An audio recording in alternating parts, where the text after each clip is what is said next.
hace que las valoraciones medioambientales a nivel de edificio sean muchísimo mejores.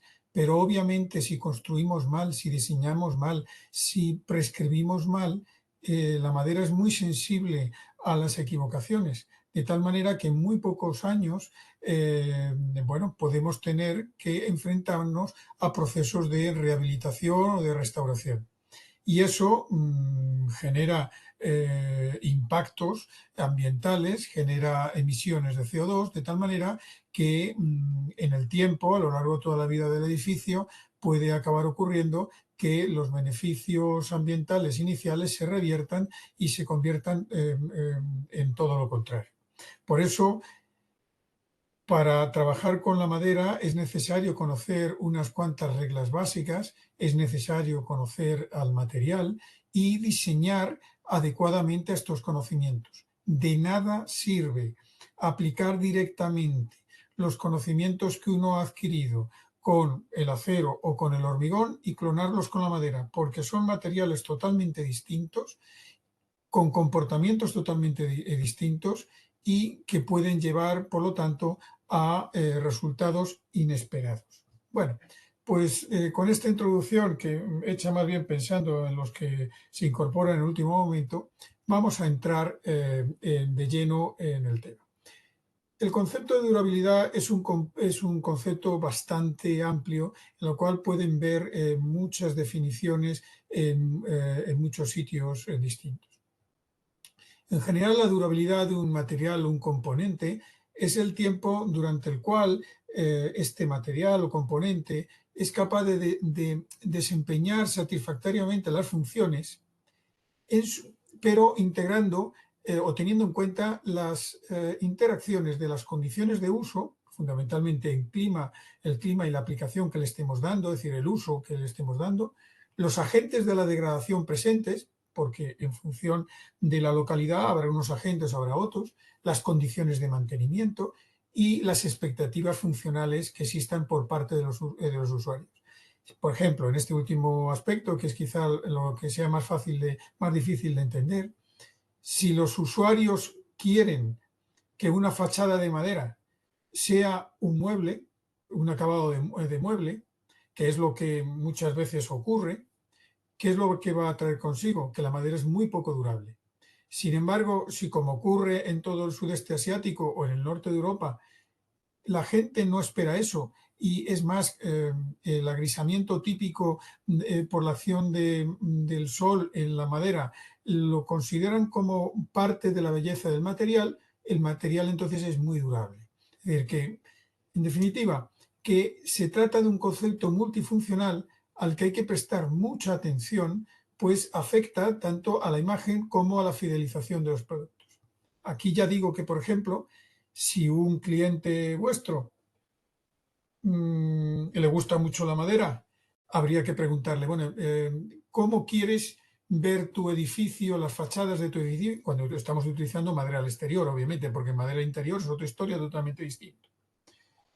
¿Tú cómo quieres ver el edificio en 10 años? Si te dice que quiere verlo como el primer día, olvidaros, recomendarle en un país como este que utilicen cerámica.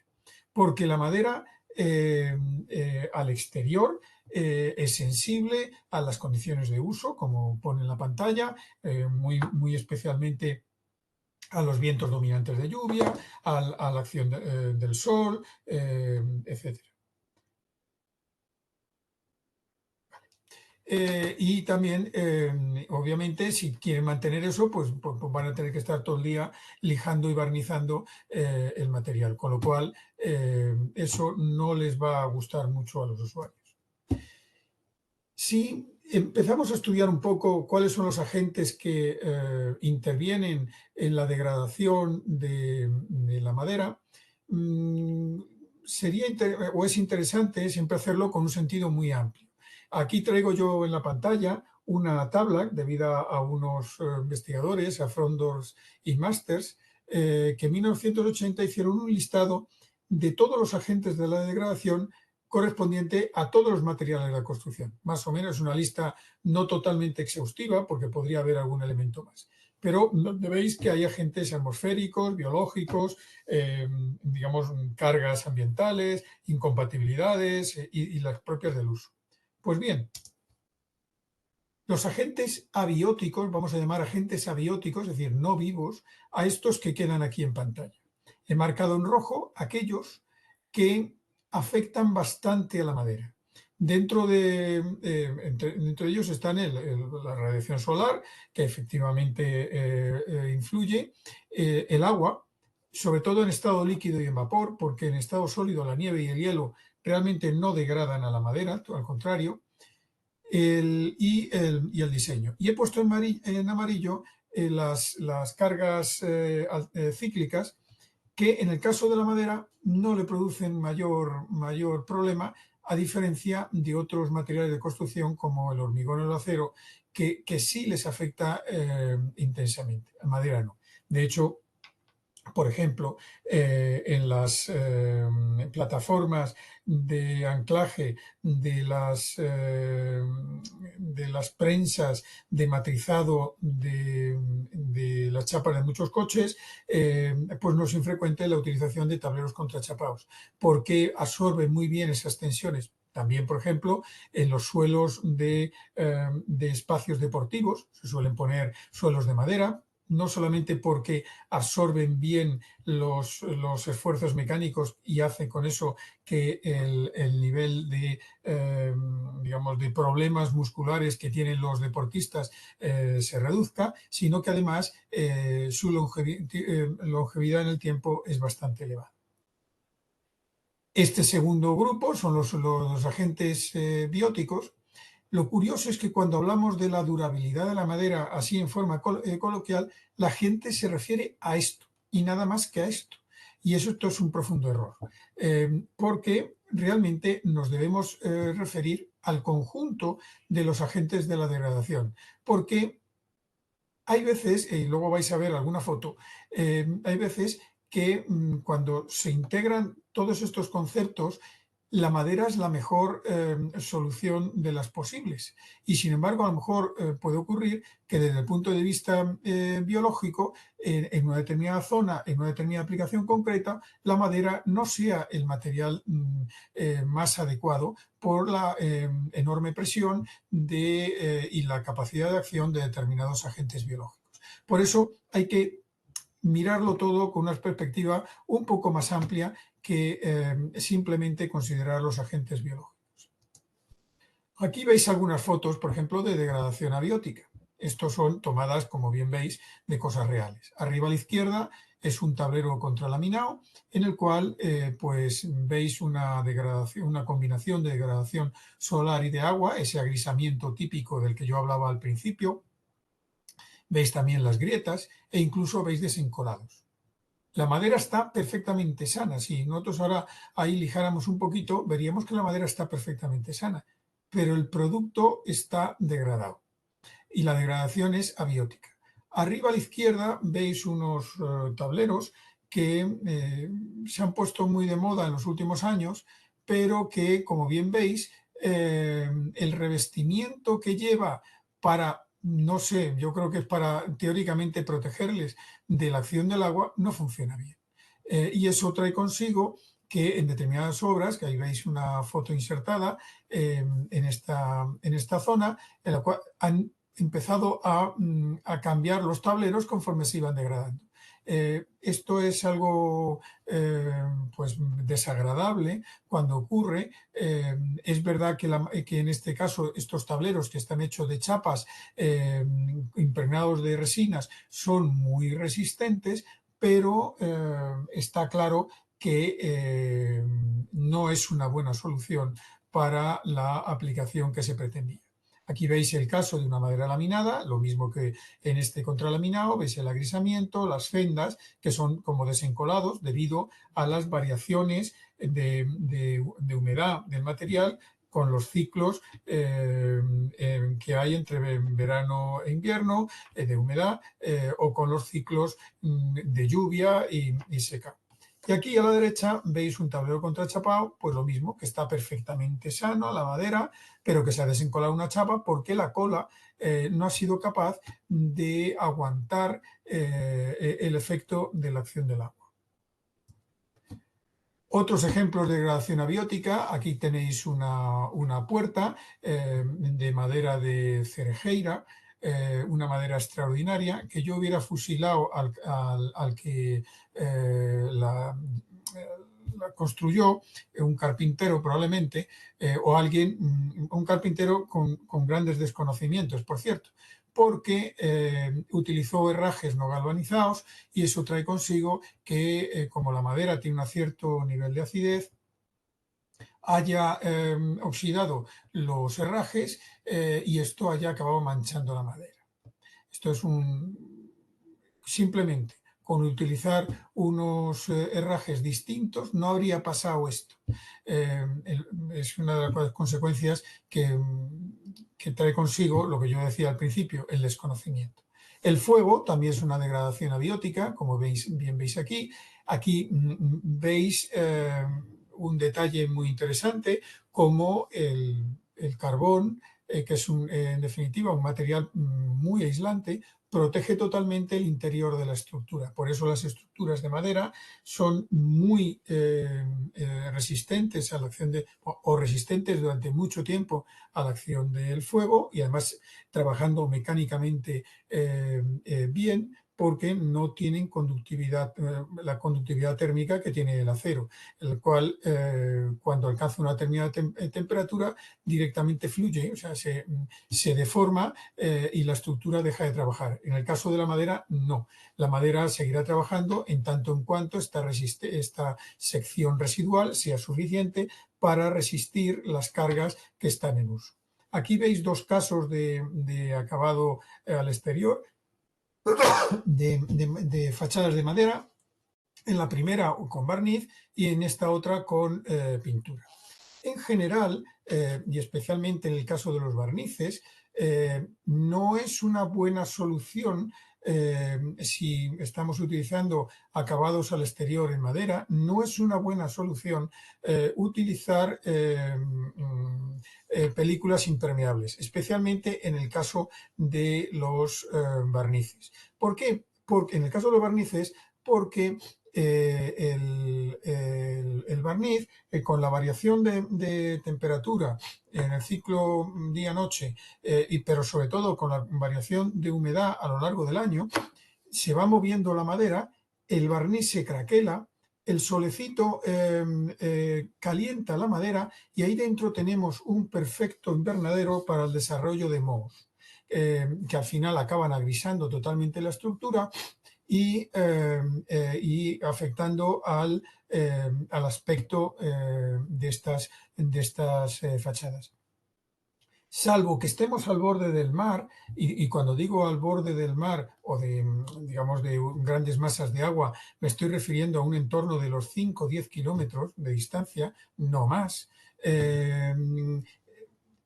Digo que salvo en esas circunstancias, es conveniente utilizar siempre acabados de poro abierto, es decir, que la madera respire, se mueva sin problemas y mantenga su humedad en equilibrio con el medio circundante.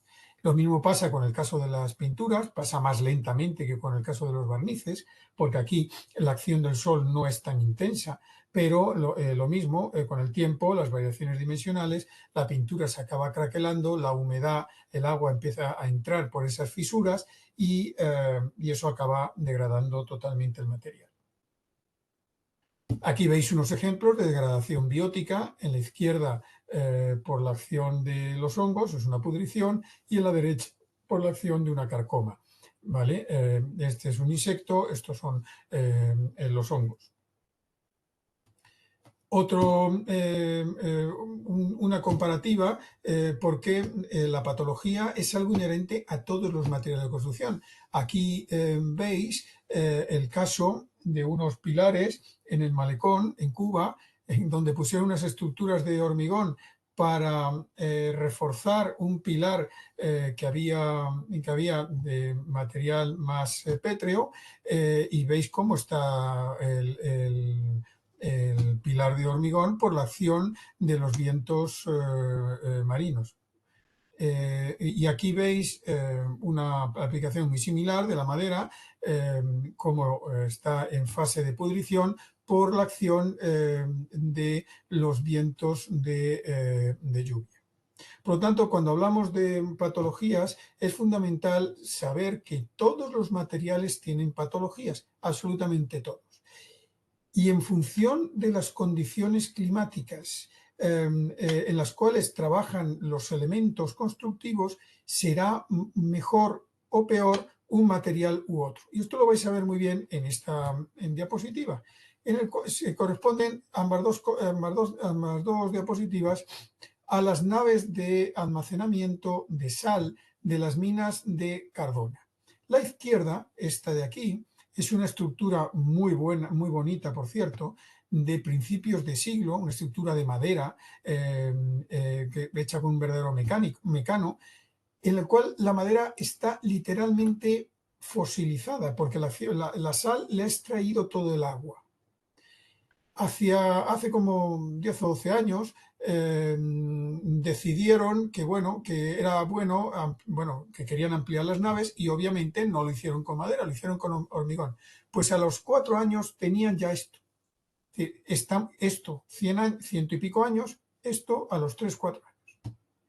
Entonces, aquí veis perfectamente que en este caso concreto, el material de elección es la madera, no el hormigón. Sin embargo, si hablamos, por ejemplo, de unos pantalanes al borde del mar o unas estructuras que van a estar a caballo entre el mar y el aire, pues le interesará más el hormigón. Es decir, que hay que saber de los materiales, hay que saber cómo se comportan estos materiales para ser capaz de prescribir el material más adecuado. No lo he dicho, pero podéis hacerle preguntas a Juan cuando queráis. Sí, sí, cuando queráis, porque esto de hablarle a un ordenador uno solo, uno tiene la paciencia No de tienes hoy. que esperar al final. Profe, Vale, disculpe, tengo una consulta. a ver, Comentó algo del uso de los barnices en zonas mayores a 10 kilómetros, ¿no? Cercanos a la costa, ¿no? sí, Ahora bien, cuando se trata de proteger maderas que están expuestas a la intemperie en zonas marinas, digamos en un entorno menor a ese rango que he indicado, ¿qué tipo de materiales o cuál sería la recomendación en ese no, caso para... ahí podéis usar barnices sin problemas. Ok, ok, pero no se generaría el problema entonces del No, efecto no, no, invernadero. no. De hecho, en los barcos, pues los veréis que los barnizan y demás, y el comportamiento es perfecto. Unas carpinterías de unas casas funcionarán perfectamente, pero dentro no. O sea, ya tierra adentro no, porque al borde del mar la variación de la humedad atmosférica a lo largo del año es muy pequeña. Y entonces la madera prácticamente no se mueve, con lo cual esa barrera que hace el barniz se permanece estable en el tiempo, no se craquela para nada, no se agrieta Ok, y no deja pasar para nada el agua. Las condiciones de mantenimiento son totalmente distintas. Habrá que renovar el barniz, no digo yo que no, pero estamos hablando de muchísimos años. Así que no, en cercanía del mar se puede utilizar barniz sin problema.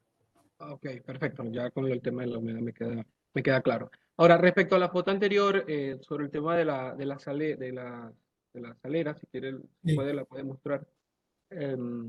Bueno, comentó que ese daño, bueno, fue producido en un periodo de 4 años, ¿no? Más o menos, según eso. sí, Ya, bueno, un aspecto, algo que veo es el tema también de cómo han eh, protegido, ¿no? Los fierros. Se ve que es o sea, las varillas de refuerzo, quiero decir. Se ve sí. que tiene como un poco recubrimiento, ¿no? También ese tipo de aspectos deben, ¿no? Considerarse en Hombre, en el diseño, ¿no? obviamente debían haberlo previsto, todo este tipo de cosas. Por eso insisto mucho en el que hay que saber muy bien prescribir los materiales en las condiciones en las cuales van a trabajar. que eso es lo que vamos a ver nosotros ahora a continuación cuando hablemos de las clases de uso y de servicio, porque no es lo mismo unas condiciones que en otras. De hecho, aquellos que viajéis hacia Galicia, España, con frecuencia habréis oído pues el mal resultado que han dado determinados viaductos con la utilización de sal en invierno para evitar la acción del hielo. Que al final han acabado afectando las estructuras a los redondos, precisamente porque han dejado al aire el hormigón, pues también se ha craquelado y ha dejado al aire el acero y la sal marina, pues bueno, la sal que han utilizado, pues ha hecho el siguiente trabajo. Entonces hay que saber muy bien las condiciones de uso para prescribir muy bien las condiciones de diseño. Ok, ¿Vale? perfecto. Gracias. Hola. En ¿Puedo esta consultar pantalla, sobre el perdón, tema de la... Ay. te oigo. Hola, sí. Sí. ¿Puedo consultar con el mismo tema en áreas marinas, el tema de la madera? ¿Puede ser que se utilice de forma natural, no con el tema de la capa de Sí, barniz? vamos a ver. En la madera sumergida, totalmente sumergida, no vas a tener ningún problema. Ninguno. De hecho, los pilares de muchos puentes romanos y toda la cimentación de la ciudad de Venecia, que está sobre el mar, obviamente, es de madera. ¿Vale? Ahí no vas a tener ningún problema. El problema en el mar lo vas a tener en la zona que es corta de interfase entre el agua y el oxígeno. Por ejemplo, con las mareas. En lugares donde hay mareas muy vivas, muy acusadas, deja mucha zona de madera que se moja en marea alta y se queda al aire en marea baja. ¿Vale? Esa zona que está permanentemente húmeda, pero que está entrando el oxígeno, esa zona se acaba degradando con cierta facilidad. Por eso, en zonas marinas, una de dos, o utilizas maderas que tengan una durabilidad muy elevada, natural muy elevada, luego hablaremos de ello, o utilizas maderas muy altamente tratadas para esas condiciones, o directamente, si no quieres entrar en tratamientos ni tienes acceso a maderas de esa durabilidad natural, te tienes que ir a otros materiales como pueda ser el hormigón. Ok, este tema de tratar la madera es el curado que se suele llamar. No, es vamos a ver, el curado, lo que nosotros entendemos por curado, porque a veces puede haber diferencias de terminología en los diferentes países, ¿no? El curado para mí es el secado de la madera, ¿vale? Y eso Ok, está muy bien cuando las maderas van a trabajar fuera de la acción del agua, es decir, cuando no va a estar sometidas a la acción del agua. Por ejemplo, una madera que va a ir al interior de un edificio, tú la secas y va a funcionar perfectamente. Sin embargo, una madera que la colocas al exterior, el curado no el secado, bueno, le funcionará al primer tiempo, pero luego la madera se va a estar mojando por la acción de la lluvia. Cuando yo hablo de tratamientos, es tratamiento químico, es introducir dentro de la madera una serie de productos que van a impedir la acción de los hongos e incluso de ciertos xilófagos, en este caso marinos, como pueden ser los tereros, ¿vale? Entonces, a eso es a lo que yo me estoy refiriendo con tratamiento. ok, gracias. Bueno, pues si no hay más preguntas, seguimos para adelante. En esta diapositiva veis que procede de la Escuela de Montes, de que han hecho muchas peritaciones, las razones de las causas del fallo estructural. Cuando peritan pues, y analizan las causas, pues al final se genera una estadística que se puede reflejar en lo que veis. Si analizáis estos números con un poquito de cuidado, veréis que realmente la calidad de la madera y la patología son aspectos muy reducidos, es decir, influyen relativamente poco, y esto ya me parece exagerado, porque la acción de los hongos muchas veces guarda relación con un mal diseño, como veréis ahora a continuación, ¿vale? Entonces, veis que la gran parte de los fallos son debidos a problemas de proyecto y de malas decisiones a la hora de calcular el material o de prescribir los productos. Y eso nos habla muy claramente de la necesidad de formación que tienen todos los prescriptores que van a trabajar con madera en el sector de la construcción, o en general, y especialmente en el sector de la edificación. Porque en sus manos, en su buen hacer, está gran parte del buen funcionamiento a futuro de las soluciones y de los materiales.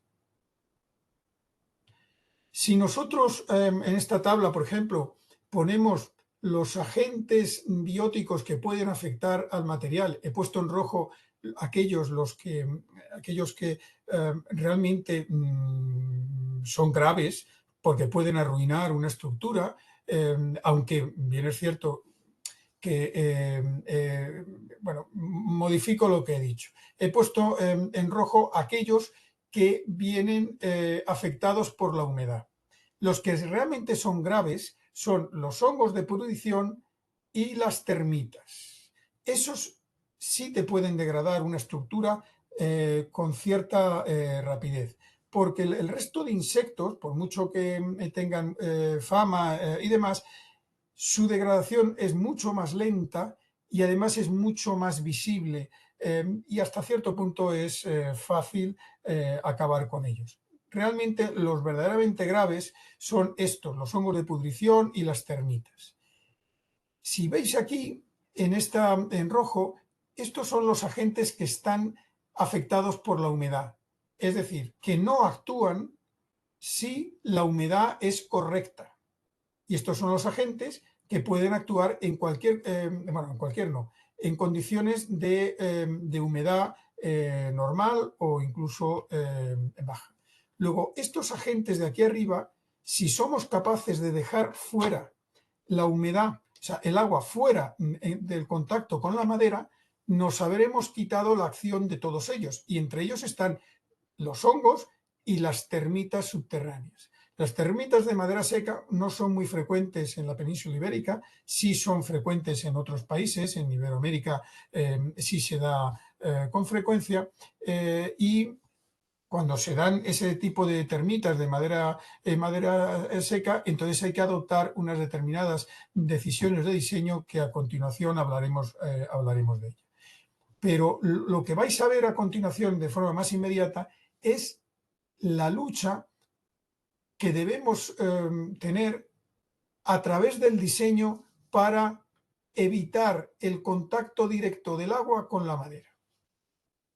Y aquí veis en esta diapositiva que ese riesgo de ataque de los mohos, y también puede ser, luego lo veréis, de las termitas, depende del clima de la madera, es decir, la humedad que tiene la madera y la temperatura que tiene la madera, porque si la madera está húmeda, pero a muy baja temperatura, que es lo que pasaría, por ejemplo, una madera que estuviera afectada por nieve, tampoco pasa nada, porque el hongo ahí no se puede desarrollar. A esas temperaturas los hongos no se desarrollan. Lo que nos preocupa es cuando la madera está húmeda y está a una temperatura agradable, que es lo que ocurre en España, por lo menos en toda la zona y especialmente a la cornisa cantábrica. Pero también influyen de una forma determinante el tiempo durante el cual se mantienen estas condiciones, y lo cual a su vez son dependientes del clima. No es lo mismo que esté lloviendo todo el día, como pasa en el norte de la península ibérica, o o simplemente, por ejemplo, en el sur, en Almería, donde llueve 2 o 3 veces al año, por mucho que llueva mucho en esas 2 o 3 veces, sin embargo, el resto del tiempo está totalmente seco el material. También influye el diseño constructivo, porque si llueve poco, pero las uniones, por ejemplo, están diseñadas de tal manera que almacenan, o sea, retienen el agua, el contacto del agua con la madera se mantiene durante bastante tiempo. Pues se puede mantener durante mucho tiempo. Esto es muy típico, por ejemplo, de los suelos al exterior, que pueden, si no se diseña bien, pues pueden dar lugar a que aquello esté mojado durante mucho tiempo.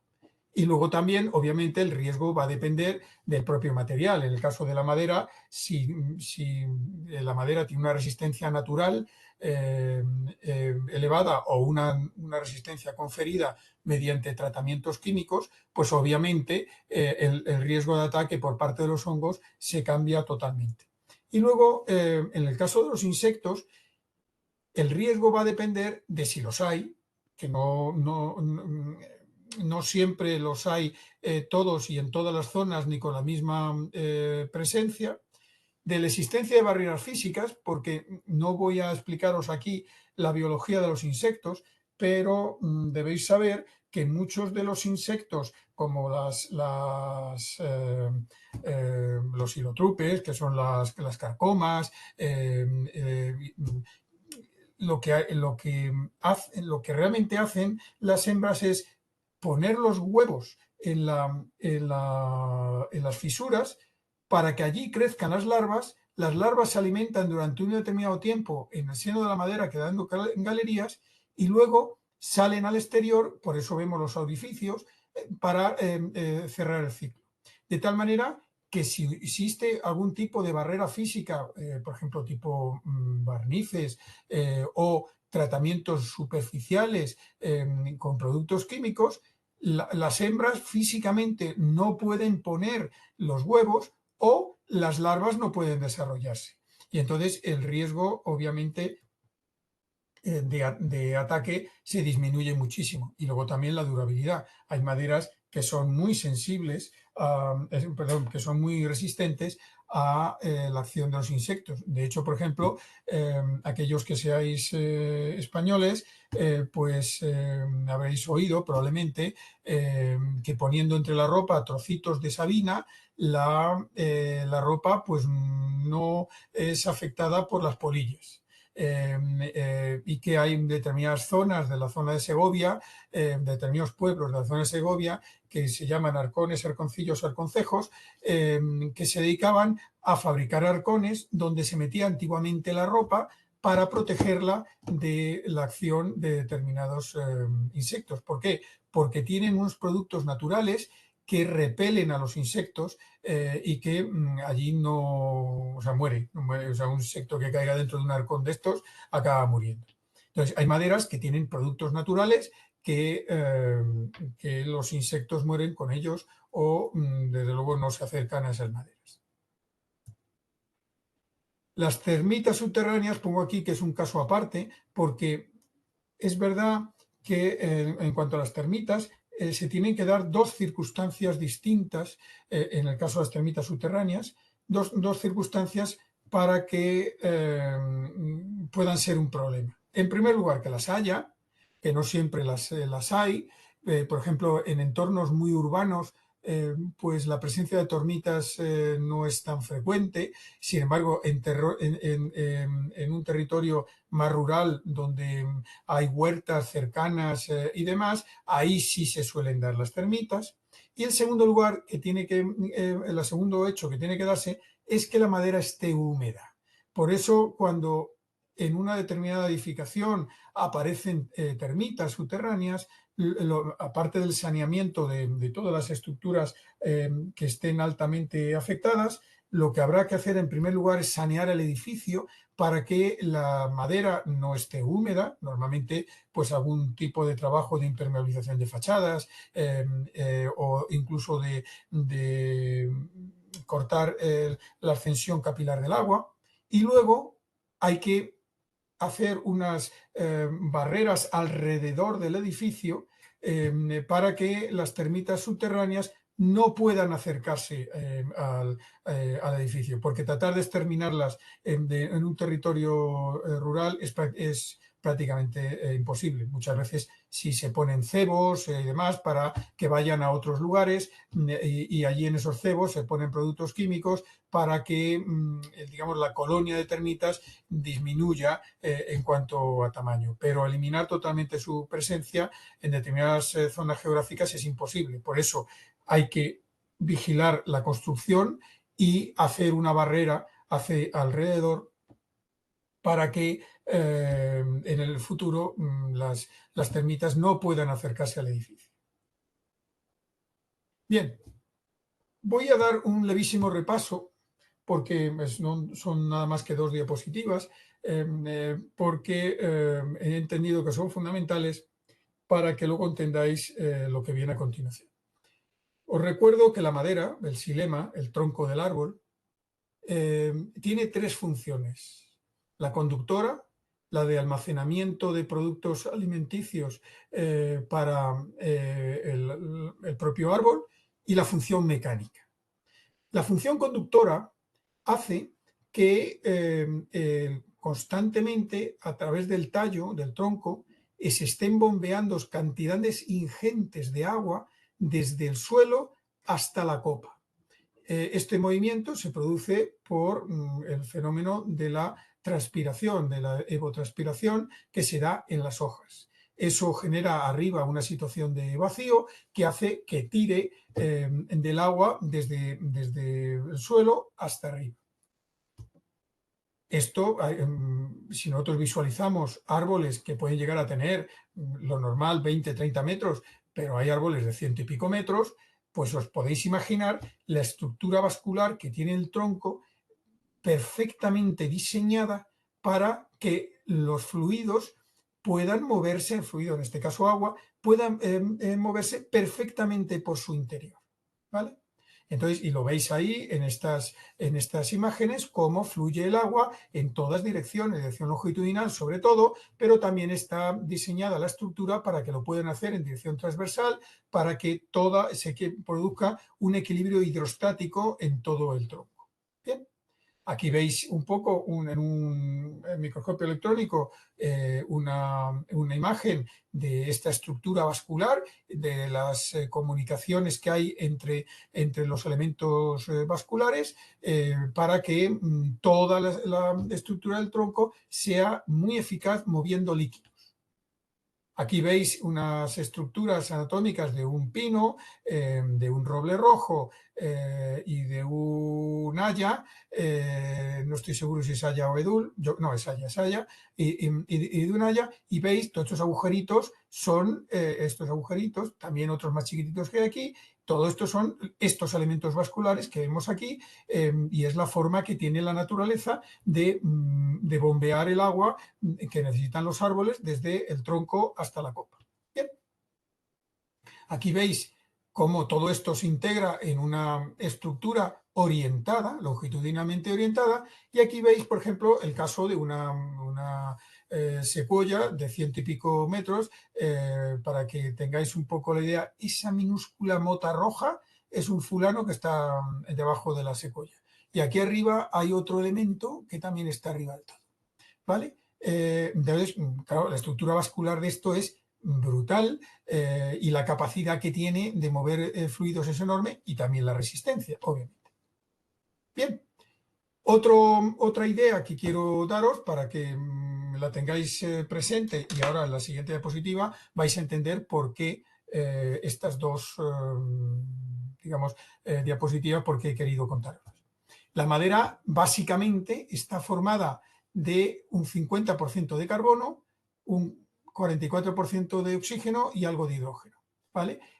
Todo esto se organiza en forma de celulosa, que es un 55%, lignina, que es un aglomerante natural e hidrófobo, y una serie de extractivos que son los que cuando son de determinada familia, determinados tipos, son los que hacen repeler a los hongos y a los insectos, es decir, son los que dan la durabilidad natural de las maderas. Bien, pues esta composición básica, química básica de la madera procede fundamentalmente de la acción de la fotosíntesis, en las cuales a través del CO2 atmosférico y del agua por la acción de la luz, en un proceso de tipo cuántico, se forma una serie de carbohidratos y aparece el oxígeno libre que se libera a la atmósfera. Esta es la base de dos resultados, cosas importantes. Por un lado, que la madera fija CO2, y esto nos viene muy bien porque, bueno, pues es un sumidero natural de CO2 atmosférico, pero hay otra situación no tan agradable, y es que este material que se forma, que es la madera, tiene la estructura química de la glucosa. Es decir, la madera no es ni más ni menos que un azúcar, que por la acción del agua, es el elemento natural de los organismos vivos. Por lo tanto, como esto no lo podemos evitar, lo que tenemos que evitar es la acción del agua. Siempre que la madera esté fuera de la acción del agua, fuera de sus diferentes formas, entendiendo por la acción del agua que la madera tenga un contenido de humedad por encima del 18 o 20%, la madera es muy resistente a la acción de los organismos bióticos, con las limitaciones que hemos visto antes. Es decir, los insectos pueden afectar, pero podemos ponerles barreras para que no nos afecten. Por lo tanto, estamos trabajando con un material que es espectacular desde el punto de vista medioambiental.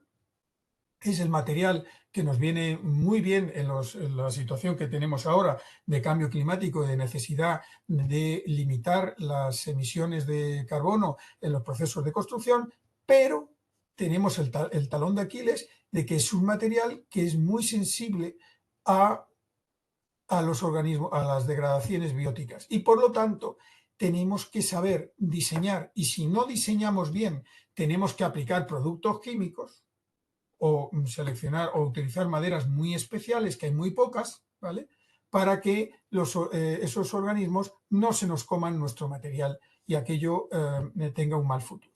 Bien, ahora vamos a ver una serie de diapositivas en la cual todas estas ideas las vais a ver más claras.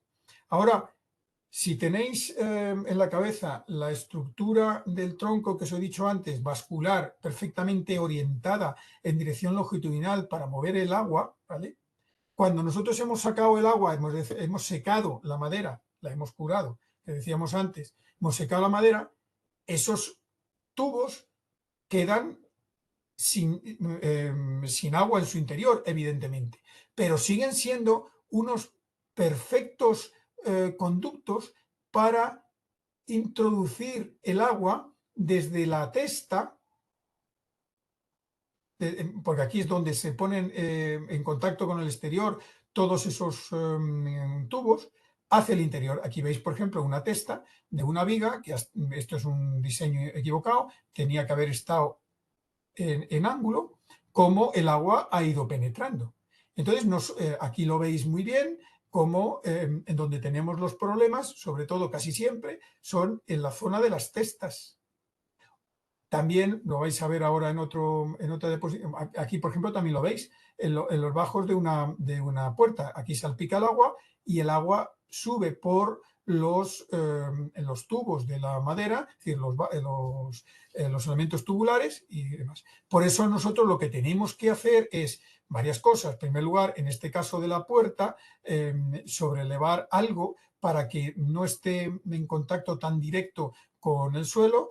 En este caso, tratar de disminuir el tiempo de contacto del agua con la madera a base de diseño, y habéis visto por toda la geografía nacional cómo cuando la madera vuela al exterior se suele dar una figura que se llama pecho de paloma, que es así un poquito como angular. Si no la tenemos, pues simplemente con que esta viga hubiese estado cortada así en esta dirección, pues las gotas, el agua que cae por aquí arriba caería al suelo, no discurriría prácticamente por la viga, por la cabeza de la viga, como pasa aquí. También, obviamente, otra precaución, bueno, luego vamos a ver en otra diapositiva. Pero otro sitio donde también se da este problema son en los elementos horizontales. ¿Por qué? Porque en los elementos horizontales el agua se deposita y está más tiempo que los elementos verticales. Fijaros cómo en estos travesaños están en perfecto estado, aunque estén feos, agrisados y demás, estos están perfectamente sanos y la baranda de arriba es la que está fallando. Aquí este pasamanos, hay fisuras, típicamente porque en verano se seca y se contrae la madera, en invierno se humedece y se hincha y se generan fendas, y en esas fendas se almacena el agua. Esos son piscinitas naturales que hace que el tiempo de contacto del agua con la madera sea muy elevado y ahí aparezcan los hongos. Por eso veréis en los postes también, aparte de las pudriciones aquí en la zona de encuentro, porque aquí hay humedad en el suelo que sube por capilaridad por la madera, y aquí en esta zona ya al aire hay oxígeno y ahí los hongos se desarrollan.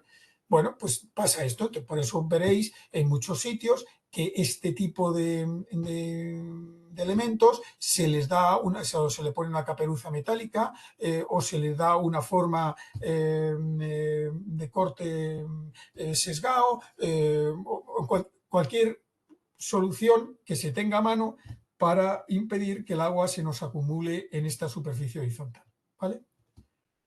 Esto también lo veis en construcción, en muchas cosas. Por ejemplo, estos mamperlanes que están en contacto con un muro húmedo, pues la humedad del muro acaba penetrando al interior de la madera a través de los elementos vasculares. Hubiera bastado con que este mamperlán, en vez de tocar al muro y poner encima el zócalo, hubiese sido al revés. Hubiéramos puesto el zócalo, el mamperlán hubiera estado en contacto con él, porque este zócalo habría hecho de barrera a la humedad. O este caso de una viga de madera laminada que toca totalmente con un muro, con que lo hubiéramos cortado un poco, le hubiéramos dejado aquí una superficie de ventilación para que no se nos almacenara el agua en esa zona, pues habríamos mejorado muchísimo el comportamiento y la durabilidad de este elemento.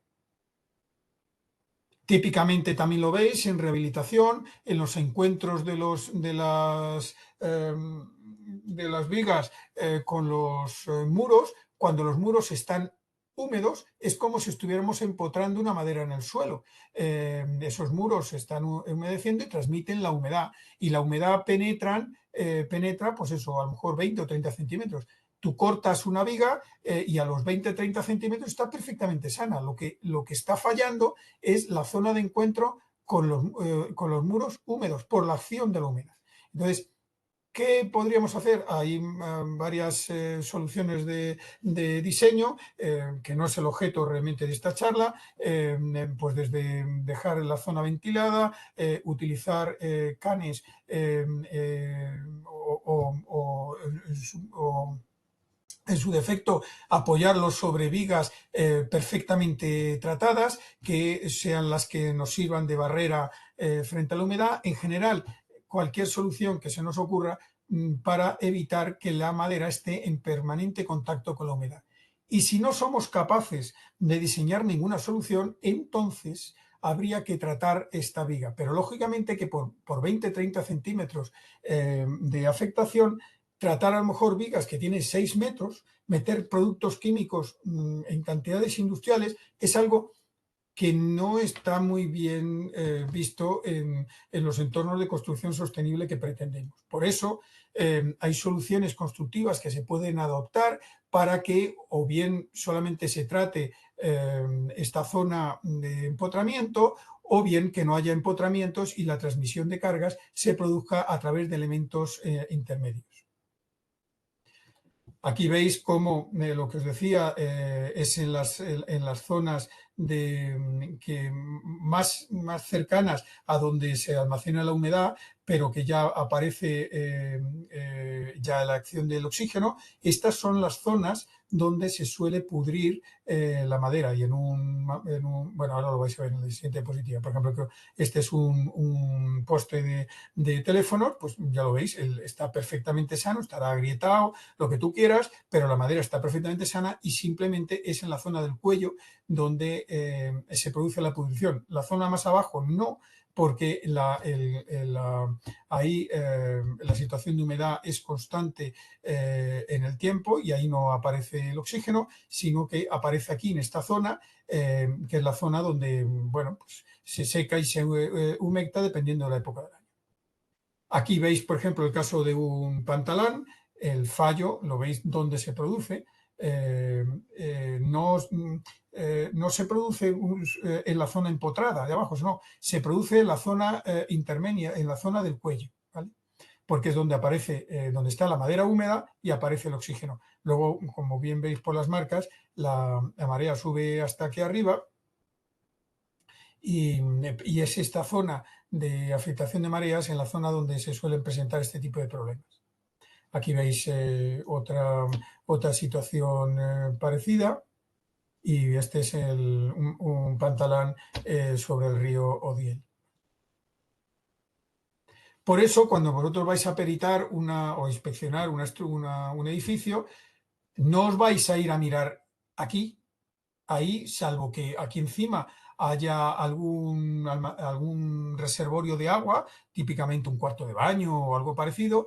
No vais a hacer una inspección ahí. Las calas las haréis en aquellas zonas donde puede haber concentración de humedad, aquí en las zonas de encuentro con las chimeneas, por deficiencias de mantenimiento de material de cubierta, en estas zonas de encuentro con los canalones que suelen fallar, en las zonas, por ejemplo, de las terrazas, ya en los encuentros con el suelo, etcétera, ¿no?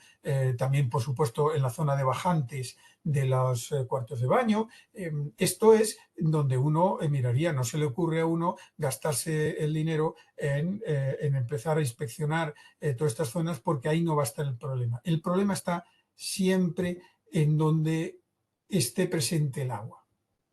Aquí puede haber un fallo estructural, mecánico, pues porque haya habido un cambio de uso o haya habido un defecto de diseño. Normalmente en un edificio antiguo eso ya no se suele dar, porque ya habría fallado la estructura, salvo que el usuario del edificio haya puesto aquí pues una gran librería que inicialmente no estaba pensada para eso, y puede haber algún fallo puntual de un elemento. Bien. Pero la madera es mucho más que la madera. La madera en construcción es mucho más que la madera. Es decir, en construcción aparecen también otros elementos, otros materiales que están compuestos por madera aglomerada de diferentes formas, utilizando colas. Puede ser grandes trozos de madera, aquí veis madera laminada, trozos más reducidos, aquí veis un tablero carpintero, un SWP en términos técnicos. Aquí veis con tiras, en este también con tiras, este es un PSL, este es un OSB y este es un tablero contrachapado o un LVL, porque la estructura es muy parecida, y este es un tablero contralaminado. Veis en general siempre elementos de madera que se unen a otros elementos de madera por la acción de los adhesivos, de las colas. Entonces, claro, a nosotros aquí, en este tipo de materiales, nos interesa que la madera funcione bien, pero que también la cola funcione bien. Y la cola tiene sus elementos de la degradación, como son fundamentalmente la temperatura, temperaturas muy altas a la vez que se aplican cargas muy elevadas, pues pueden tener consigo problemas, el efecto de la humedad y sobre todo su variación, y las solicitaciones mecánicas cuando el material está sometido además a la acción de la humedad. Entonces puede dar lugar a ciertos tipos de deformaciones por fluencia. Entonces, si miramos el tema de la construcción con madera con un sentido amplio, no solamente madera serrada, sino también los productos de la madera, entonces también tenemos que incorporar a este análisis que estamos haciendo de la degradación, tenemos que incorporar los agentes de la degradación de los elementos que se utilizan para pegar, es decir, de las colas. Entonces, ¿cómo aborda la normativa, al menos la europea, los efectos directos o indirectos de la humedad en el comportamiento y durabilidad de los productos de la madera?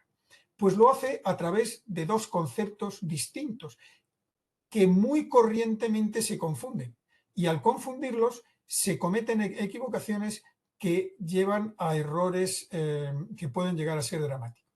El primer concepto es el de las clases de servicio, que está muy bien descrito en el Código 5 y en el Código Técnico de Edificación, y que vosotros probablemente ya habréis utilizado al hacer cálculo estructural, porque los coeficientes KDEF y KMOD, que son los modificadores de la flecha y de la resistencia en función del efecto de la humedad, se deciden por clases de servicio. Otro concepto que es muy parecido son las clases de uso. La normativa es totalmente distinta y el objetivo es totalmente distinto. Ahora en una diapositiva posterior lo vais a ver más claro.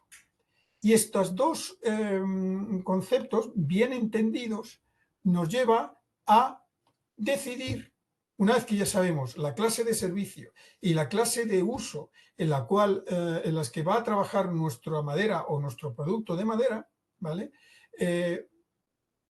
Vamos a tener que decidir sobre qué madera empleamos. Y entonces interviene la durabilidad, las clases de durabilidad de las maderas, en el caso de la madera sólida, que están reflejadas, contenidas en estas normas, o las clases técnicas de producto, en el caso de que sean productos hechos aglomerados, de alguna forma, ¿no? Entendiendo por aglomerado desde la madera laminada hasta un tablero de fibras, ¿vale? Entonces, vamos a ver estos conceptos de clase de servicio y clase de uso para que tengáis un poco de criterios y los sepáis distinguir. En esta tabla tan complicada os pongo las condiciones de las clases de uso y las condiciones de las clases de servicio. El gran problema que tenéis es que, aun cuando se llamen de forma distinta clase de uso o clase de servicio, realmente su definición es muy parecida, pero el alcance es totalmente distinto. La clase de servicio guarda más relación con el comportamiento mecánico, estructural y la persistencia física del material, mientras que la clase de uso guarda relación con la susceptibilidad a la degradación biótica. Por ejemplo, una clase de uso 1 se utilizará en el interior de los edificios cerrados, típicamente pues en el salón de casa. Todos los elementos de madera que estén en el salón de tu casa, desde los muebles, pasando por el parqué y demás, va a estar en clase de uso 1. Análogamente, una clase de servicio 1 es aquella que en la madera viene a estar trabajando con un contenido de humedad del 12%, es decir, que la humedad relativa no excede el 65% y la temperatura está en el entorno de los 20 grados, puede llegar hasta los 40, pero no excede en ningún caso de los 50, ¿vale? Claro, vosotros decís, bueno, claro, interior de los edificios, clase de servicio 1, clase de uso 1. Bien, pero por favor, tenerlo muy clarito. Tenéis que utilizar estos dos conceptos de forma separada, aunque parezcan muy parecidos. Esta charla se la daré a vuestra profesora, a Marta Conde, para que lo tengáis y podáis leer un poquito más en detalle todo esto, porque ahora ya sé que no os va a dar tiempo. En la clase de uso 2 se utilizaría para todos los elementos que están bajo cubierta. Por ejemplo, las maderas que están en un porche, es decir, que no están afectadas por agua líquida, cuyo contenido de humedad no llega casi nunca al 18 o 20%, es decir, puede llegar pues algunos días al año y poco más.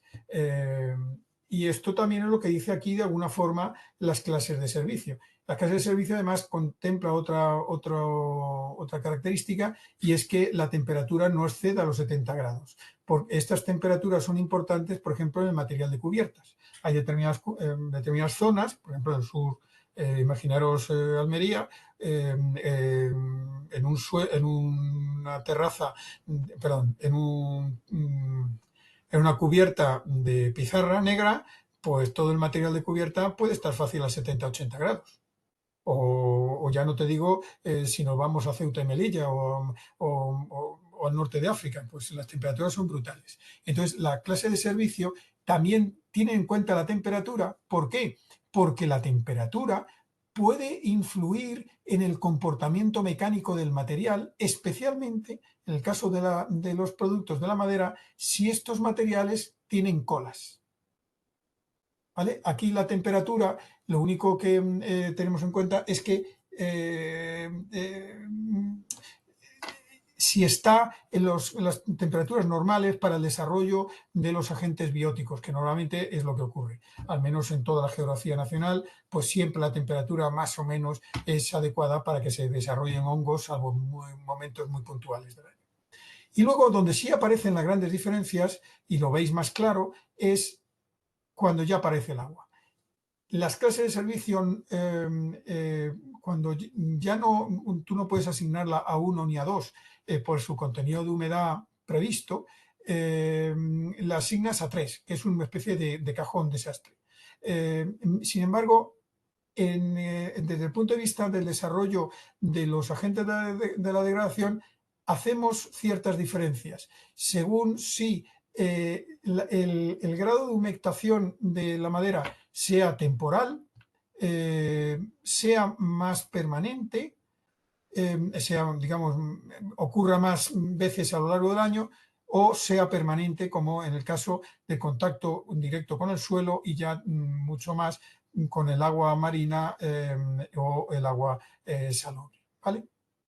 Entonces, vamos a ver ahora en algunas diapositivas a continuación, vamos a tratar de explicar esto un poquito más, porque de esto que yo os he contado, pues probablemente tengáis muchísimas dudas.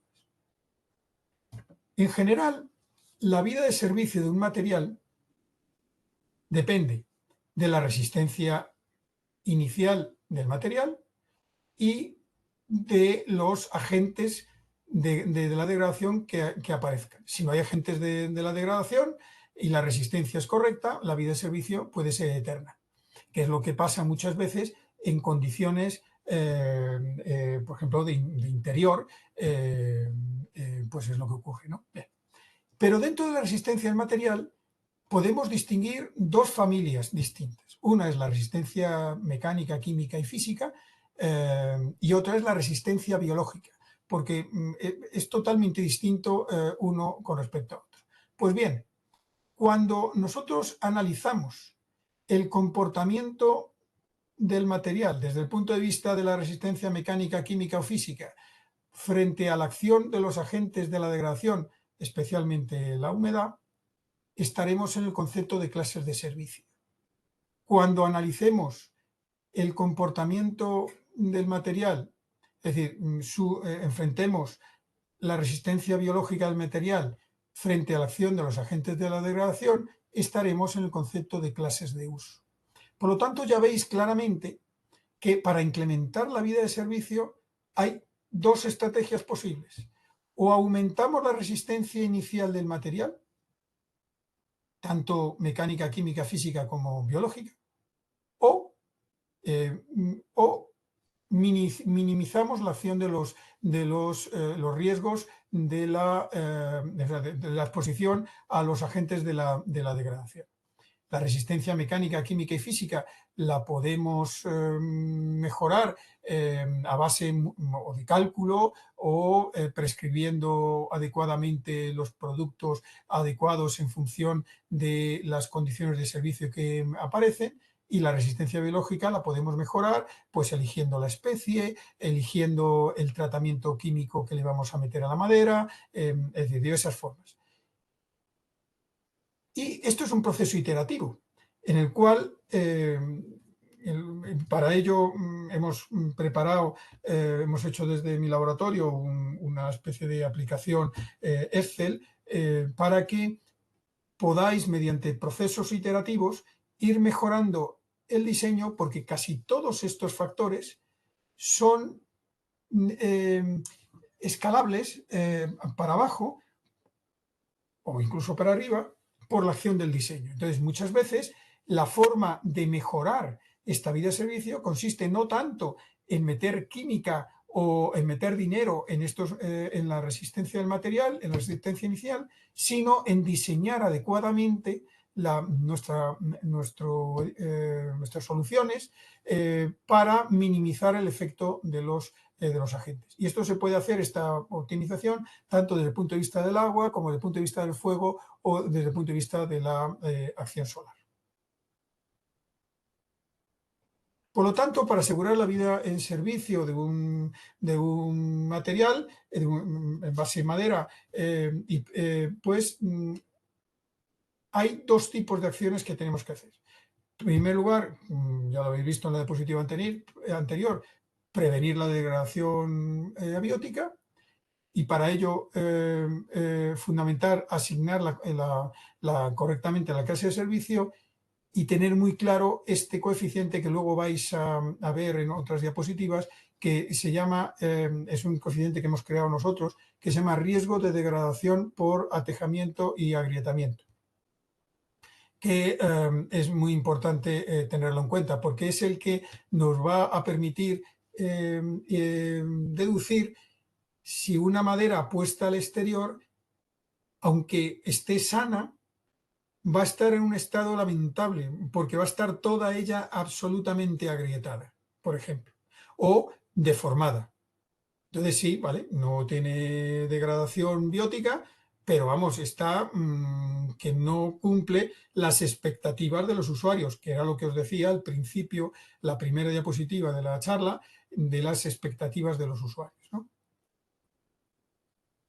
Esto nos va a permitir asegurar la permanencia y la estética del producto, y para ello probablemente la única forma que tenemos de trabajar es elegir la especie de madera para conseguir una adecuada, en el caso de que trabajemos con madera serrada, una adecuada estabilidad dimensional, o elegir la clase técnica de producto que está descrito en las normas de producto, para que ese producto sea capaz de cumplir las condiciones de servicio en las cuales va a tener que trabajar. Es decir, básicamente que los encolados aguanten las variaciones de humedad y las condiciones de humedad en las cuales este material va a trabajar.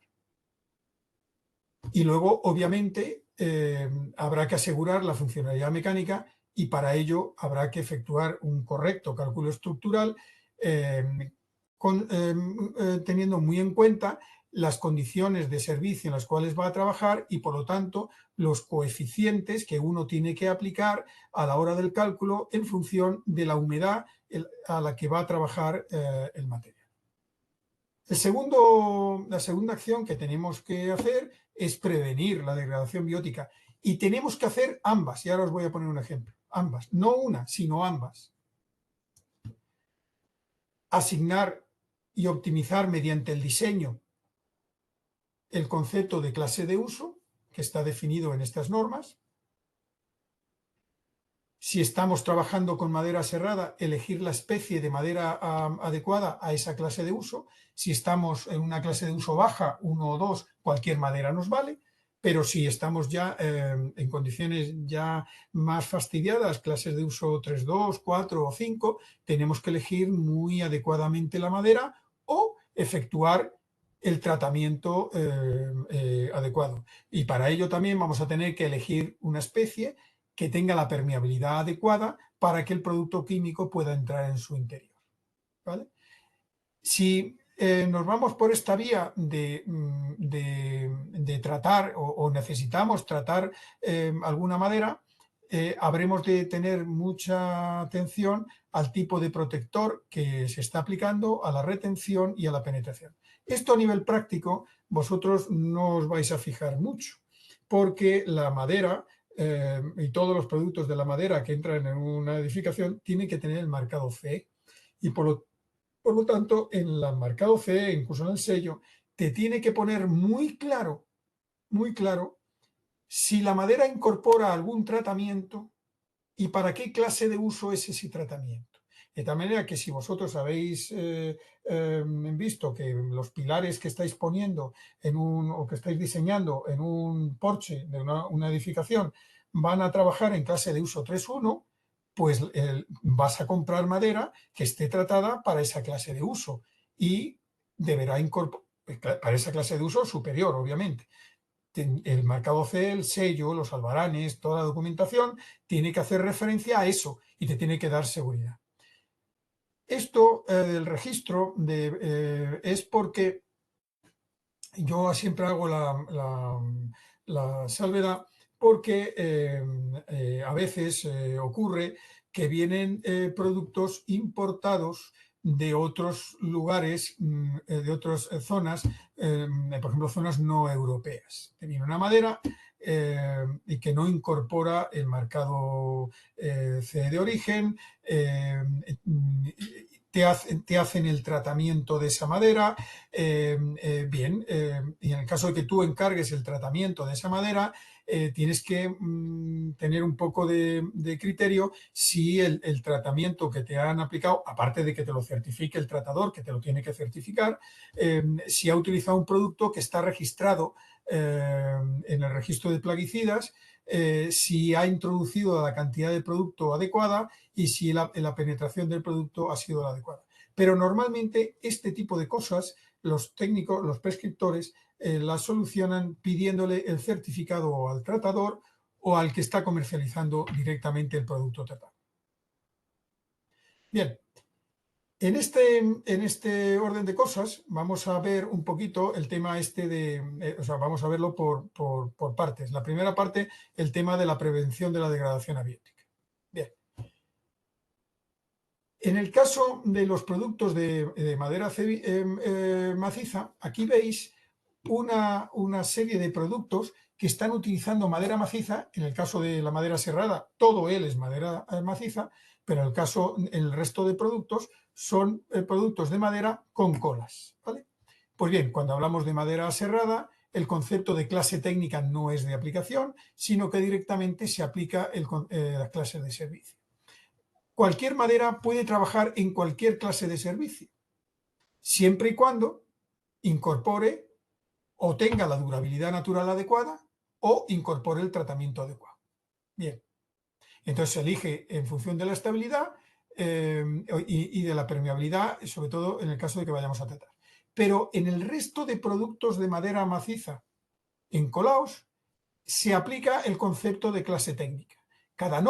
En cada norma de producto, si os vais a las normas estas que aquí os he marcado, veréis que, por ejemplo, en el caso de los tableros de madera maciza, pues la norma hace referencia a 3 tipos diferentes de calidades: el SWP1, el 2 y el 3. Pues bien, el 1 es para clase de servicio 1, el 2 es para clase de servicio 2 y el 3 vale para clase de servicio 3, pero solo en condiciones no en contacto con el suelo. Recordad que las clases de servicio, la clase de servicio 3 es una especie de cajón desastre que se refiere a la situación en la cual el producto de madera va a tener una humedad elevada durante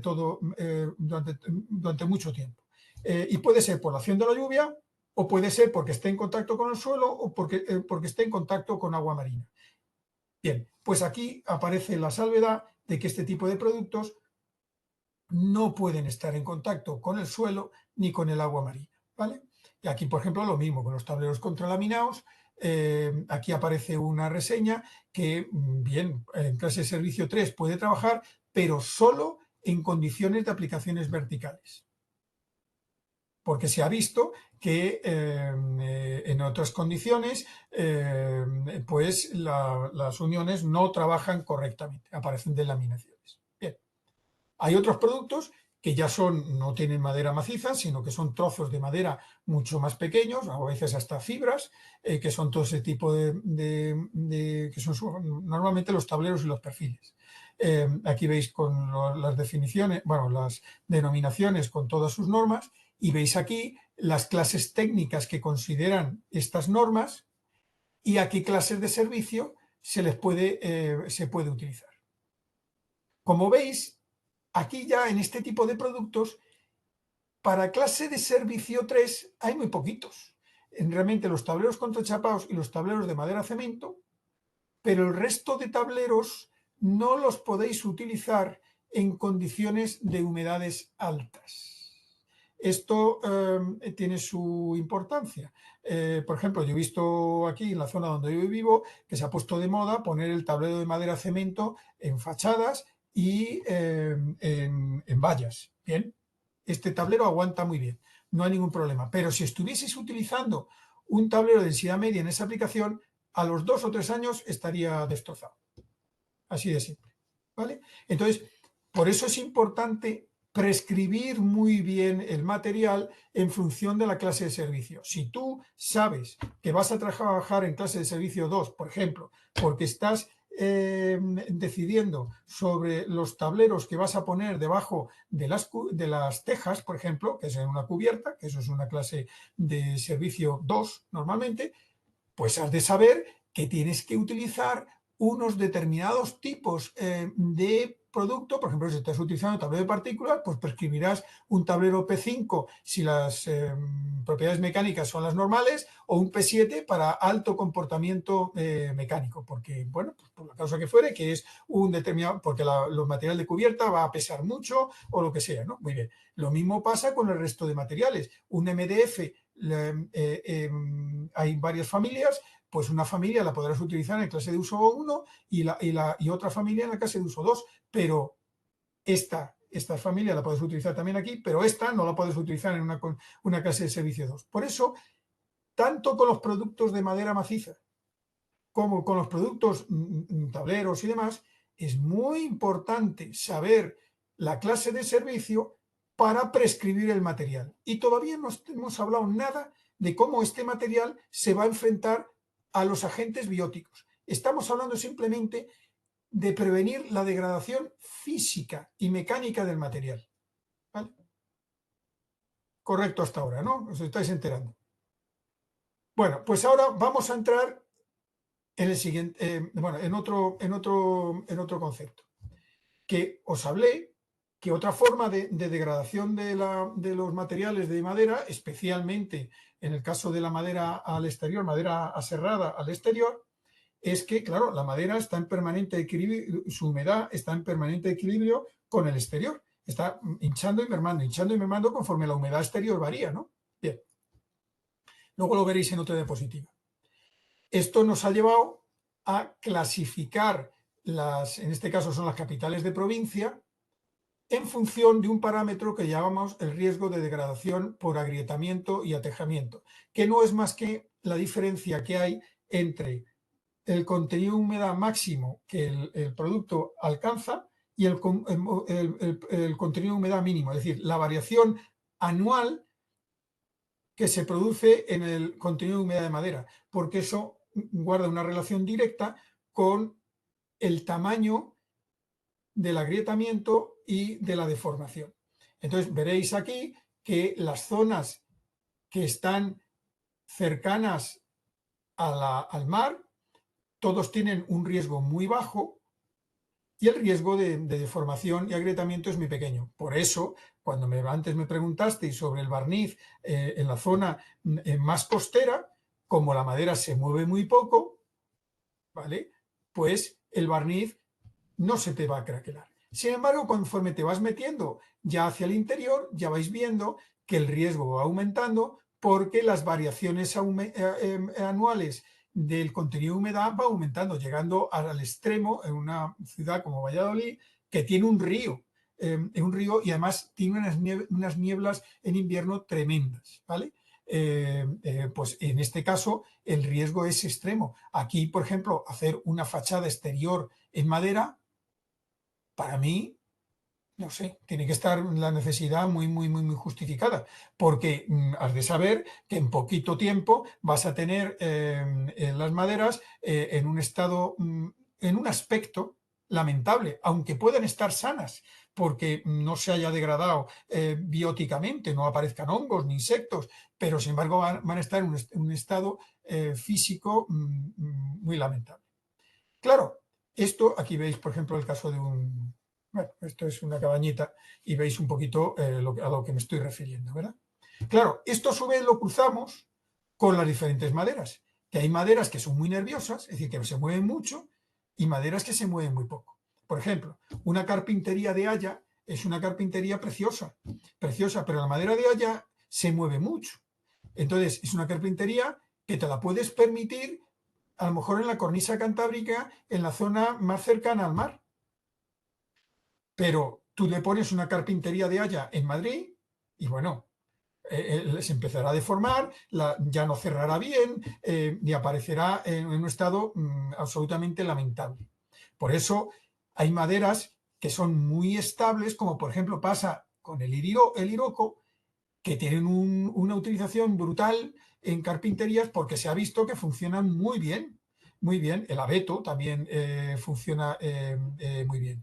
Entonces, claro, si tú quieres utilizar, aún así, quieres utilizar la madera en zonas de riesgo ya más elevado, pues tendrás que elegir una madera que tenga un comportamiento, un riesgo de atejado muy bajito. Todo esto lo tenéis aquí en un articulito que publicábamos hace ya un montón de tiempo y aquí tendréis mucha más información de la que yo aquí os estoy transmitiendo, ¿vale?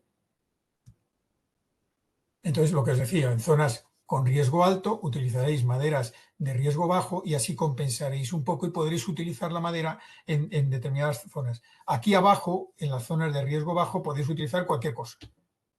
Pero aquí arriba tendréis que utilizar maderas que tengan un riesgo de atejado muy bajo. Bien. Entonces, con esto hemos visto todo lo referido a las clases de servicio, a cómo podemos actuar para que estructuralmente la madera y el aspecto de la madera permanezca en el tiempo. Bien. Ahora vamos a ver la otra parte, el concepto de clase de uso, que es cómo vamos a conseguir que además los productos de madera, y digo además, los productos de madera, que ya hemos antes decidido sobre ellos para que estructuralmente y de aspecto estén bien, vamos además ahora a decidir qué tenemos que hacer para que aguanten la acción de los agentes bióticos de la degradación. Pues bien, esto lo tiene en cuenta el concepto de clases de uso. La norma que se utiliza es la norma europea, la 335, que es una norma que es muy simple, terriblemente simple. Tan simple es que realmente deja pasar muchas situaciones muy conflictivas, de tal manera que, aun cumpliendo la norma, te encuentras con que aquello no funciona.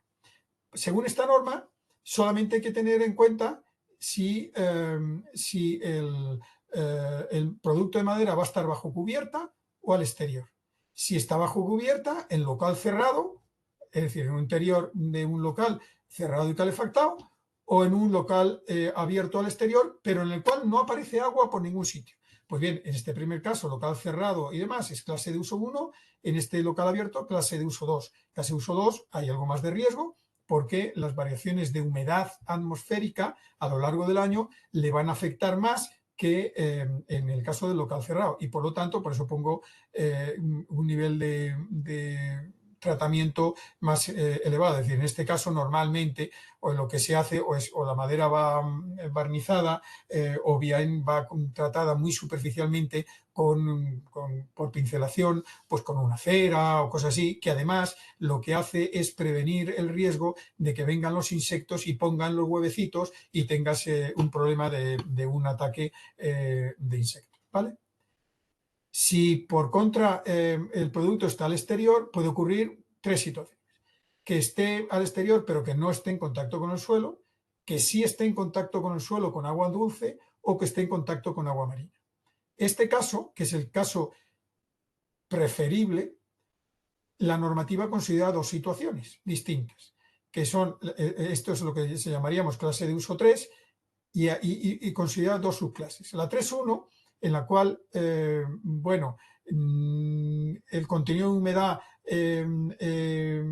varía menos, es decir, y hay procesos de humectación muy puntuales y en este otro caso, en el cual las humectaciones son más permanentes. Pero la norma no define muy bien cómo distinguir bien entre una y otra, siendo esto aquí es donde se produce, yo diría, el 70% de los problemas. Esto que está mal comprendido y mal explicado en la norma, ¿vale? En el caso del contacto con el suelo con agua dulce, ya estamos con la madera permanentemente en condiciones de humedad elevada, que pueden atacar los hongos perfectamente, y ya hablamos de la clase de uso 4. La norma no hace referencia, parece que esto estaríamos hablando de los postes y estaríamos hablando pues de pantalanes de ríos y demás, pero la norma no te dice que también aquí están los empotramientos de las vigas en muros de edificios antiguos donde el grado de impermeabilización de las fachadas es muy reducido. De hecho, hace unos años, Patrimonio Nacional nos pidió que le ayudáramos a hacer una peritación del monasterio del Escorial, porque se habían dado cuenta que cada 10, 15 años había determinadas zonas del edificio que tenían que reponer los forjados. Claro, cuando fuimos allí, lo primero que les dijimos, estaban afectando en la cara norte, que allí es la cara con los vientos dominantes de lluvia, que lo primero que tenían que hacer es una impermeabilización de fachadas y mejorar el sistema de recogida de pluviales. ¿Por qué? Porque esos muros estaban permanentemente húmedos y que si no lo podían hacer, pues tenían que utilizar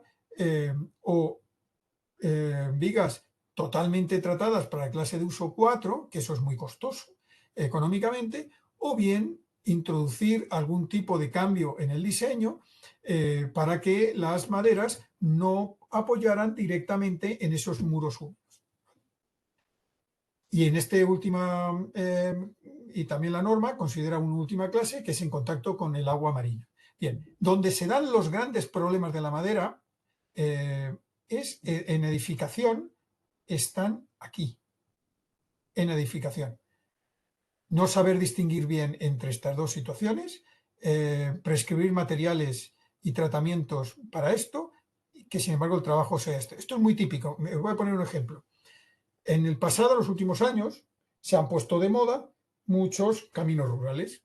En muchos pueblos pues han puesto, pues a lo mejor incluso vías de tren antiguo abandonadas, pues las han puesto de cicloturismo y demás. Y hay que salvar pequeños pasos de agua. Y entonces hacen unas pequeñas pasarelas, queda muy mono hacerlo de madera laminada. Muy bien. Pero pero la madera laminada, la fabricación, o sea, la prescripción es distinta. Si la haces para clase de uso 3, ya lo vimos cuando hablamos de ello, no me voy a ir para atrás, que si la haces para clase de uso 2. Entonces, pero estéticamente, por fuera, parecen iguales. Entonces, ¿qué es lo que estaba pasando? Que el constructor, por abaratar, compraba maderas laminadas que estructuralmente estaban hechas para clase de uso 2, les daba un tratamiento superficial que parecía que estaban tratadas y te las estaba aplicando en condiciones sobre todo en los apoyos exteriores de las vigas, que son de clase de uso 3.2. Resultado, a los 5 o 6 años ya empezabas a ver las pudriciones perfectamente. Y en algunos casos, pues hasta la sustitución de todo el elemento. Y todo porque el técnico prescriptor no ha sido capaz de, en su proyecto, definir muy bien la clase de servicio y el tipo de material que ha de utilizarse en esa condición. ¿Vale? Porque si hubiera estado bien prescrito en proyecto, el constructor no le habríamos permitido haberse ido por aquí. ¿Vale? Bien, entonces nosotros aquí hicimos un proyecto con la Universidad de Córdoba, además, que se llamaba Madexter, en lo cual tratamos de poner un poquito orden en todo esto.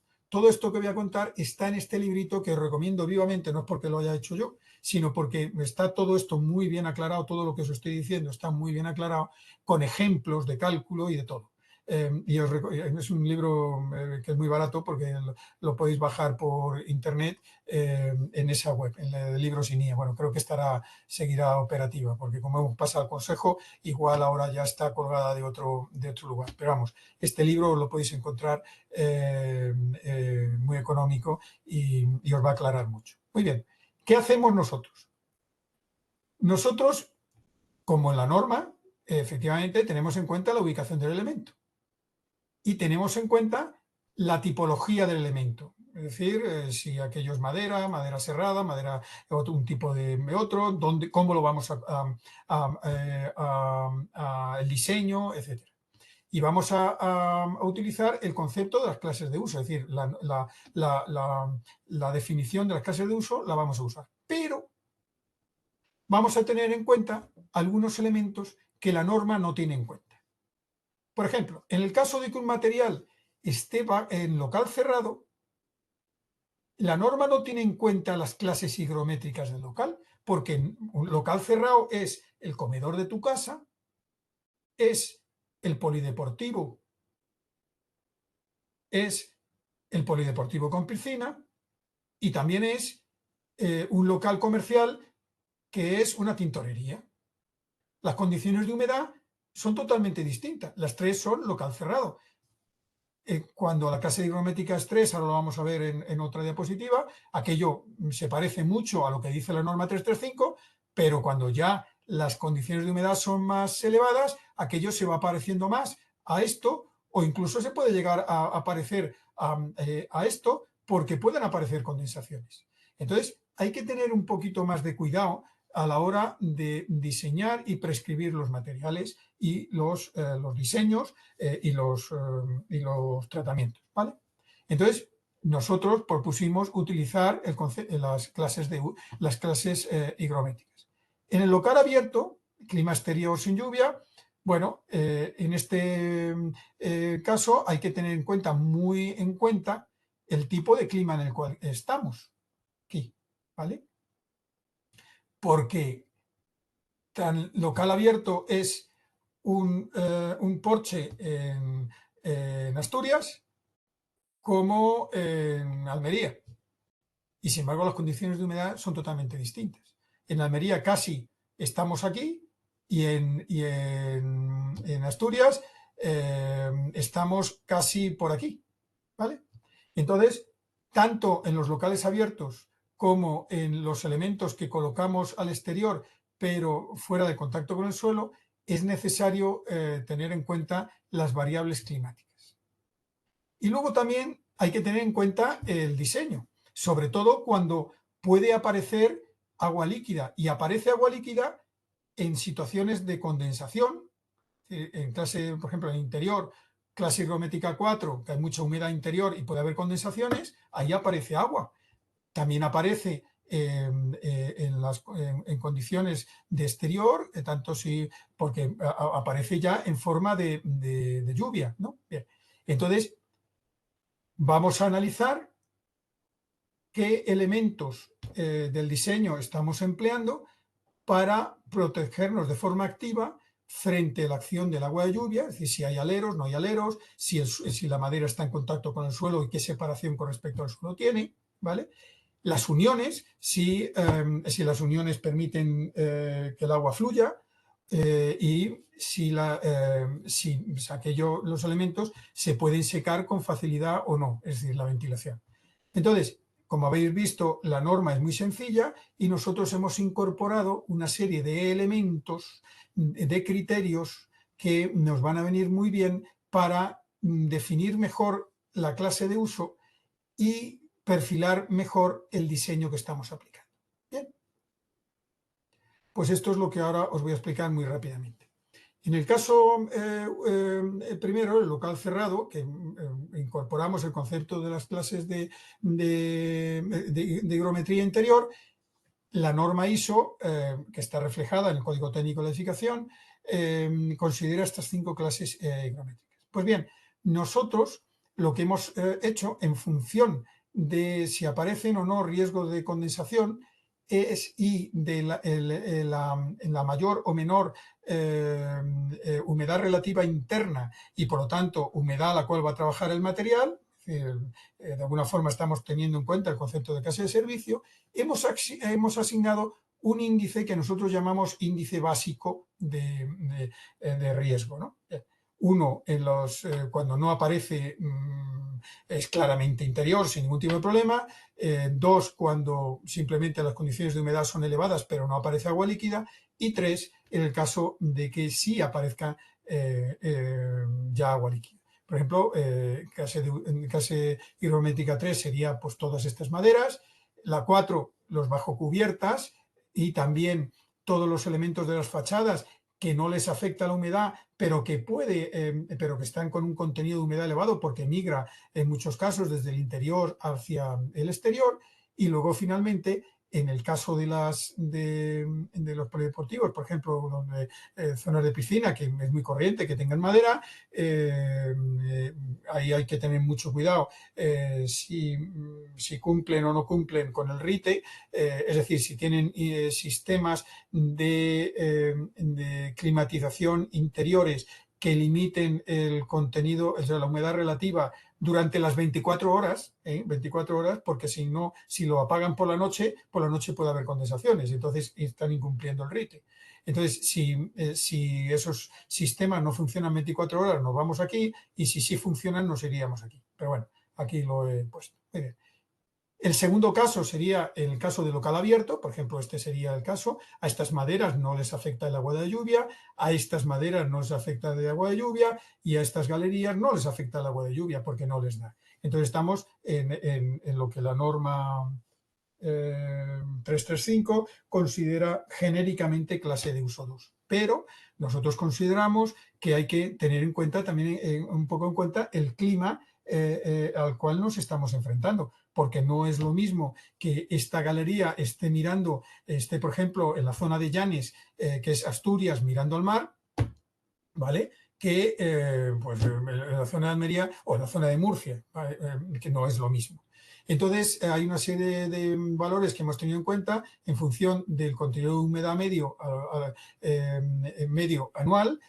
Si es mayor o menor, lo mismo asignamos puntos. Y luego, si existe un periodo anual suficientemente largo en el cual la madera se seca totalmente, porque puede ocurrir que efectivamente en invierno haya 2 meses de mucha humedad, pero luego tengamos un verano de 5 meses. Y entonces, en esos meses de larga humedad podrían desarrollarse hongos, pero en los 5 meses de sequía tan brutal, los hongos mueren, con lo cual el riesgo es muy bajo. Entonces, todo eso lo hemos integrado y luego veréis que todo esto va a dar lugar a un sistema de cálculo, ¿vale? Simplemente os estoy contando qué es lo que hemos tenido en cuenta. Entonces, vosotros lo podéis hacer con estos criterios, pidiéndole a la Agencia de Meteorología, a la estación climática más cercana, los datos de los últimos 10 años, de la humedad relativa máxima y mínima, con ello calculáis el contenido de humedad, la temperatura media anual, en fin, al final para calcular de esta forma todos los valores que necesitáis, el contenido de humedad medio, el contenido de humedad medio mensual, el valor máximo, el valor mínimo, cuya diferencia nos da el riesgo de degradación por agrietamiento y atejamiento, ¿vale? Al final salen chorizos como estos, que no pretendo yo simplemente que veáis, bueno, que cada zona tiene sus valores y al final los índices van variando. Es decir, hay zonas de riesgo que aunque estamos fuera de contacto con el agua, el riesgo es relativamente alto. Por ejemplo, aquí en Lugo, una humedad muy alta, y zonas donde la variación anual es tan grande que puede traer consigo que el riesgo de degradación física sea enorme. En definitiva, es esto que os he puesto aquí, estos datos que son el resumen, realmente es esto, ¿vale?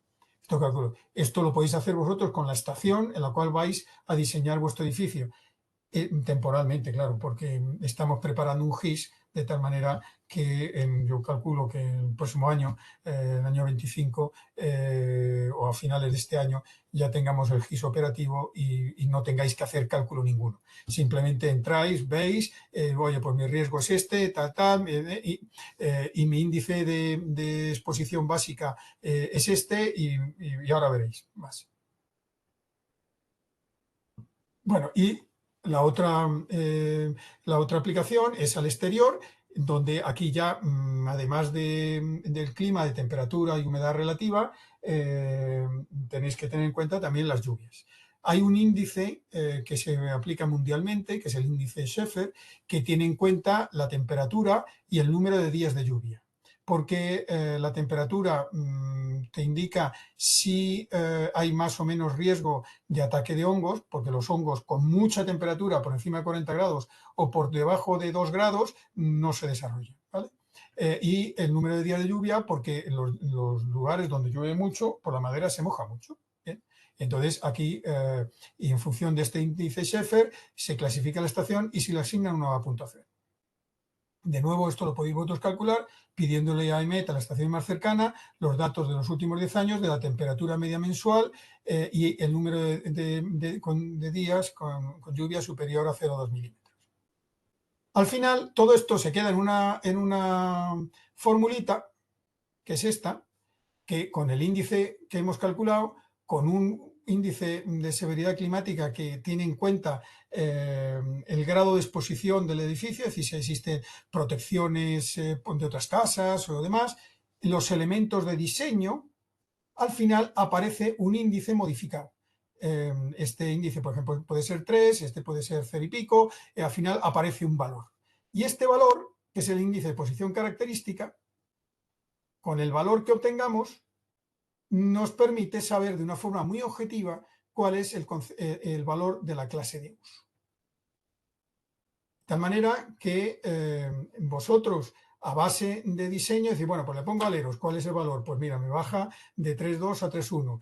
Con la distancia al suelo, lo elevo del suelo, los coeficientes que tienes que aplicar, pues te hacen disminuir el riesgo, te baja la clase de uso. Y de esa forma, por ejemplo, los diseños, esto almacena aquí el agua, este lo permite, digamos, evacuar con más facilidad y este impide totalmente cualquier tipo de acumulación de agua. Este tendrá un índice de retención de agua mucho más bajo que este, obviamente, ¿no? Entonces, integrando todo esto en la fórmula, tu diseño aparece con un número.